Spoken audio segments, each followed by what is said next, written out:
ciyaar aad iyo aad u xiisiya xamaasad badan ayaa ku dhex martay garoonka Hargeysa Stadium ee magaalada Hargeysa labada gobol ee Saaxil iyo Daadmadeed. ciyaartan ayaa ku bilaabantay jawi kulul iyo weeraro istaba jooga oo ay qaadiyeen labada gobolba.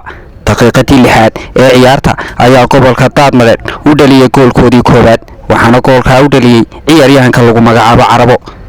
daqiiqadii 43aad ayay mar kale gobolka Daadmadeed la yimaadeen goolkoodii labaad, waxaana u dhaliyay isla ciyaaryahankii hore ee Carabo.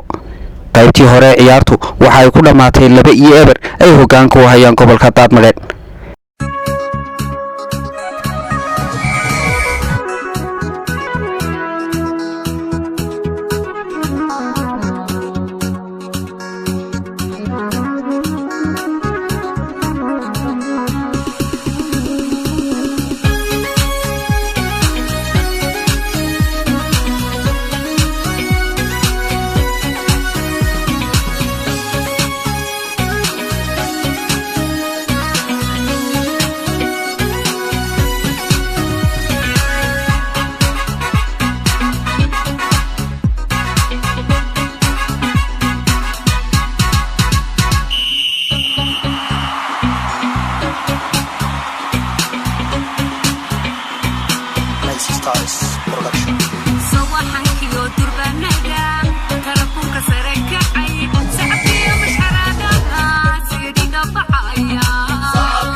qaybtii labaad ee ciyaarta markii la isku soo noqday ayaa mar kale waxa halkii ka sii bilaabmay jawigii kululaa iyo ciyaartii xiisaha iyo xamaasada lahayd. si kastaba ha ahaatee gobolka Saaxil ayaa la yimid goolkoodii koowaad daqiiqadii 48aad, waxaana u dhaliyay ninka lagu magacaabo Cabdi Boqorka.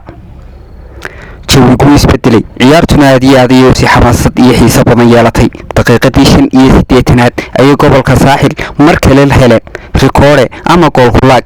rikoorahana waxa gool u bedelay oo u laagay ciyaaryahanka lagu magacaabo mar kale Cabdi Boqorka. ciyaartuna waxay ku soo gabagabowday 2-2.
waxayna labada xul halkaa ku kala yeesheen 4 dhibcood oo uu leeyahay gobolka daadmareed iyo 1 dhibic oo ay leedahay gobolka saaxil.